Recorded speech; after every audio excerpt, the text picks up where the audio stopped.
I'm Shannon Peters with Lake Norman Realty, and I have a special guest, Dr. Zammitti. How are you doing today? I'm great. How are you? I'm doing good. Tell us a little bit about yourself. Okay. Well, I'm from Boston originally, and I guess I can start off by saying that I went to Boston University undergrad, and my first major there was aerospace engineering, so I wanted to fly jets. Cool.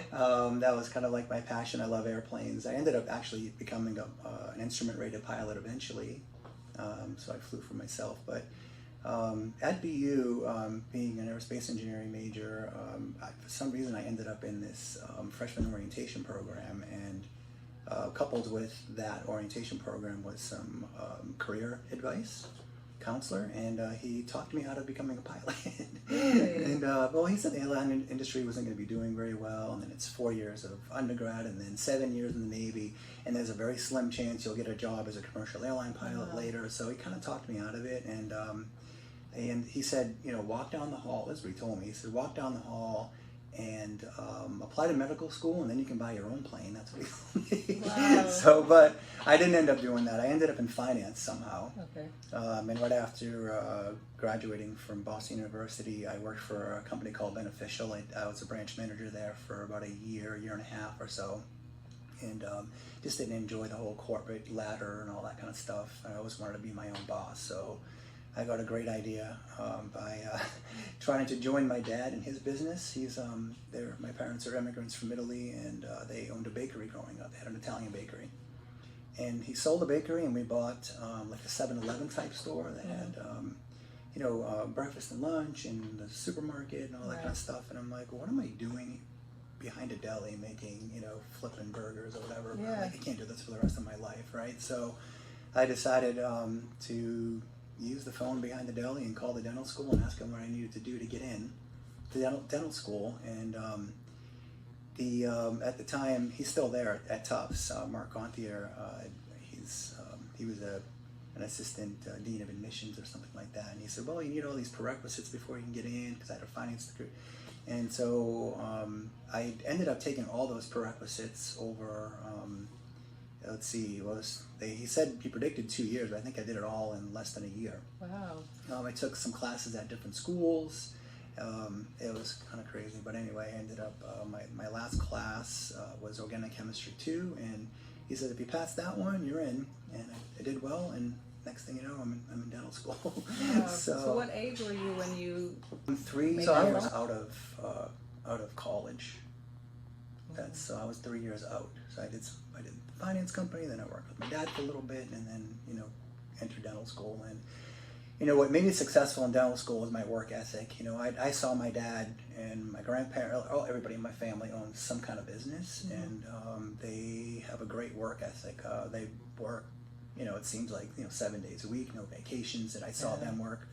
And I was the kid under the baker's table, and 100 degree temperature in the bakery, and my dad and my grandfather are saying, go to school, you want to work like animals like us. That's what he used to say, go to school. So that's what I had in my head, I guess, and then it's where I ended up So do I have to ask you, did you buy a plane? I did. I owned an airplane. Yep, I owned a Cessna Turbo Stationaire for a little while. I owned a Columbia 300 for a little bit. But ended up getting out of it because, well, first of all, it became very expensive, and my financial advisor said, if you ever want to retire, you better sell that airplane. So it's a lot of maintenance. You got to maintenance the airplane. You have to store it. It's not just. It's a lot, and you have to fly frequently because you lose your skills. So, so I didn't really have the time anymore. I didn't really see the purpose of it anymore, and I had a couple of scary experiences as well, and so I'm like, yeah, I think just everybody, my kids, my family, everyone's just like, don't do it. I think I got out of my system. Yeah. I flew for maybe 10 years, but got out of my system, and I have thought about getting back into it, but I don't think I will. Okay, yeah. I guess it's like my husband, he used to ride motorcycles, so it's like, just let them kind of get, like you said, get it out of your system, and we have 4 kids now, and he sold it by the 4th one. He's like, okay, I'm selling it. Well, so dental school, then I went to Tufts Dental School, which you know, it's like the equivalent of like Chapel Hill in this area. If you go to Tufts, everyone kind of knows that dental school. So my daughter's there now. I'm very proud of my daughter. She's a third year. She's going to be applying to a pediatric dental residency. And then after that, I did very well, mostly because of my work ethic, and I ended up doing my orthodontic residency at Harvard. I have a master's in medical sciences degree as well as a fellowship in orthodontics from Harvard, and you know, I enjoyed that experience quite a bit, and I don't know where my daughter will end up. Maybe she'll kind of do the same thing. Maybe she'll get into the Children's Hospital pediatric dentistry program, or somewhere else would be great. And well, so then there I had a partner, and we had multiple locations as well. In August of 2009, decided to sell everything, sell the practices, sell my homes, and just come out to North Carolina. And we ended up here because of my kids. They were racing these little race cars. They were called quarter midgets. They're a quarter size of a NASCAR race car. And there's a place in Concord here that makes the specialized race car seats. And the owner, Randy LaJoy, said, he asked me where I was going, and I said, we're going to look for a house in the Outer Banks. This was 2007-ish or so. He said, don't go out there. You should go out, check out Mooresville. You know, there's nice areas out there, and go check it out. And we did. And, you know, my middle daughter, Melissa, who now is, she is in a PhD program in clinical neuropsychology in Portland. And she said, you know, I don't remember how old she was, maybe 12. She said, Dad, when can we move, and why haven't we lived here our whole life? So it took me a couple of years to get here, sold everything, moved out, and then we started this practice. And I thought that I would, you know, just have this corner local orthodontic practice, but then it just grew. I mean, it's within 6 months we're in a full schedule, and it just kind of exploded. You know, coming from Boston, there's an orthodontist on every corner, and when I came out here, I was like, where are the people? But, you know, not really realizing that Highland Creek is one of the largest neighborhoods of the country. So that got us going, you know, and then in 2016, my partner joined, Matt Gidaly, and he kind of like pushed some more energy into the practice, and for me also to motivate me to continue to buy more practices. And you know, we ended up now, we have 5 locations, 7 practices, and a dental assisting school. You know, our locations are Mooresville and Davidson, Concord, Harrisburg, and in Huntersville. And we just added pediatric dentistry, and that's spearheaded by Dr. Amanda Settle. She's awesome at NC Tooth Docs. And so here we are again. But you know, Lauren and Matt really run the practice. They my duties now, which is great, is I see patients. I enjoy doing that, and I go home, and they take care of all the business aspect of it, because that's really the most difficult part of it anyway, and time consuming, and they do a great job at it. And you know, all our practices are doing really well. Everyone's really happy. Great staff and everything. And that's awesome. Extremely happy. So tell me, what's the most challenging about your business? The most challenging thing is the business aspect of it. You know, there's HR and the scheduling and just keeping people happy. You know, if people wait for more than 5 or 10 minutes, they're starting to get anxious in the reception area, and you know, sometimes it's out of our control, and you know, that is what, you know, that kind of stuff. You know, getting the schedule coordinated properly, and you know, managing the staff, HR and all that kind of stuff. Obviously, you know, financing and, you know, dealing with the banks and things like that. And yeah, we have a really great bank relationship with the Ameris Bank. Fernando Icaza is our banker, and he has helped our growth quite a bit. That's good. It's been amazing. That's awesome. But yeah, definitely running the business is the most difficult part. The orthodontics is easy. And more fun. That's a piece of cake. What would clients say that was awesome while working with you, or the best compliment? The best compliments I get are when parents are happy with me taking care of their kids. Actually, I have this. I just got this from the Middle East, and I'll cover his name. It's a lieutenant colonel, and he says, Dr. Zammitti, being in the desert, I won't say what he said, but being in the desert is not fun, especially over Christmas. However, it's comforting to know that you're looking out for my family while I'm gone. Thank you for taking such special care of my little girl. I won't say her name. I get choked up over it. I appreciate it more than you know. So That's yeah, that kind of stuff gets me. Yeah. So when parents are happy with what I do, and you know, there's a child who's made fun of at school, and you know, next thing you know, they're the prom queen. Yeah. So yeah. Wow. What are some advice you would give other business owners in your field or in general? The biggest thing is, you know, whatever your job is, the quality is obvious. You should provide quality work. But what people see is their experience and how you treated them. So I agree. yeah. And anything special that makes you stand out from the rest in your industry? Well, I've 28 years of experience. Board certified by the American Board of Orthodontics.